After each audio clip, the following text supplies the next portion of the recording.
गीतसाराय गीततत्त्वाय गीतगोत्राय धीमहि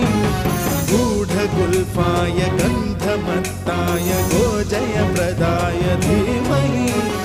गुणातीताय गुणाधीशाय गुणप्रविष्टाय धीमहि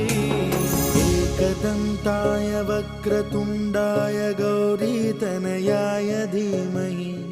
गजेशानाय भालचन्द्राय श्रीगणेशाय धीमहि